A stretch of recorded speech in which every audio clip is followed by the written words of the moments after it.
एक लेडी थी जिसके पास कोई ज्यादा पैसे नहीं थे, हस्बैंड की डेथ हो गई थी, पेंशन के पैसों से जीवन बिता रही थी। तब एक घटना घटी।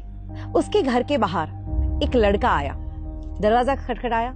वो देखती है वो 14-15 साल का एक लड़का जो सेल्समैन था और अपनी प्रोडक्ट्स बेचने के लिए आया था। ये लेडी के पास उतने पैसे नहीं थे तो उसने कह दिया कि देख बेटा, मेरे पास इतने पैसे नहीं है, मैं तुझे गलत उम्मीद नहीं दूंगी, मैं तेरी चीज वस्तुएं खरीद नहीं पाऊंगी, पर 2 मिनट तू मेरे घर में आ। वो घर में बिठाती है और किचन में जाती है और दूध का एक ग्लास लेके आती है और कहती कि बेटा, मुझे लगता है कि तू बहुत भूखा है, बहुत प्यासा है, मैं तेरी और कोई मदद नहीं कर सकती, बट एक ये दूध का ग्लास तुझे दे सकती हूँ जिससे तेरी भूख और प्यास दोनों मिट जाएगी। बच्चा दूध का ग्लास पीता है, थैंक यू कह के चला जाता है।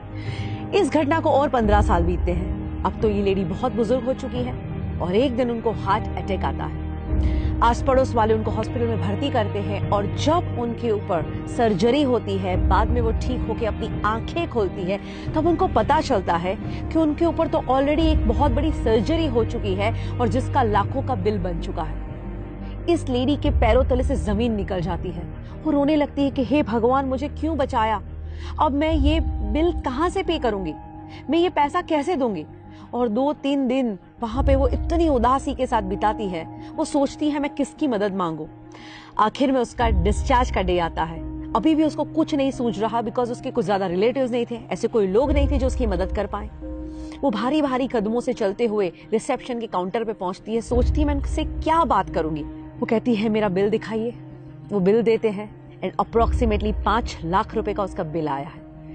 वो बिल देखती है पर उनको ताज्जुब होता है क्योंकि उस बिल के नीचे लिखा था ऑलरेडी पेड एंड उसके नीचे लिखा था thank you for the glass of milk.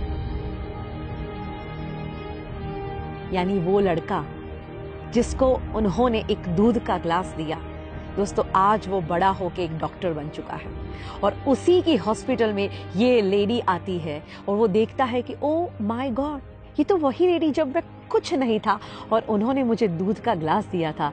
आज ये ऋण चुकाने का मौका मिला है, क्यों ना मैं अपना ऋण चुकाऊं, क्यों ना इनका बिल मैं ही भर दूं। इसीलिए तो कहते हैं कि जब आप अच्छे काम करते हैं, दुनिया गोल है, जो अच्छे काम भेजे हैं वो सब लौट के वापस आते ही हैं। बट अच्छी बात क्या है कि कुदरत इतनी मेहरबान है हम पे कि जब हम कुछ छोड़ते हैं उससे कई गुना बढ़ के ये लाइफ में वापस आती है। हम हमेशा पूरी जिंदगी लगे रहते हैं दुनिया को इम्प्रेस करने में, बट अगर सही में इम्प्रेस करना है ना तो उस ऊपर वाले को कीजिए।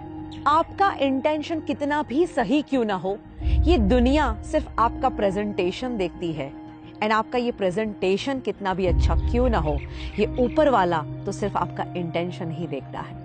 तो ये सद्भावना की शुरुआत आज से ही की जाए। मैं तो कहती हूँ दुनिया में खुशियां फैलाई जाए, क्योंकि अगर आप औरों के जीवन में खुशियां फैलाना भी शुरू करोगे तो वही खुशियां मल्टीप्लाई होकर आपके जीवन में वापस आएगी। भगवत गीता में बहुत ही सुंदर कहा गया है कि इस दुनिया में कोई भी इंसान अगर दुखी है तो तुम लंबे समय तक खुश नहीं रह सकते। अगर औरों को खुशियां बांटोगे तो तुम्हारे जीवन में खुशियां अपने आप आएगी। और मैं तो कहती हूँ आज के इस दुनिया में किसी के चेहरे पे स्माइल ले आना वो भी एक बहुत बड़ा आध्यात्मिक काम है। कहते हैं एक उदास चेहरे पे एक प्यारी सी मुस्कुराहट आ जाए और अगर उसकी वजह तुम हो तो समझ लेना इस दुनिया का सबसे धनवान इंसान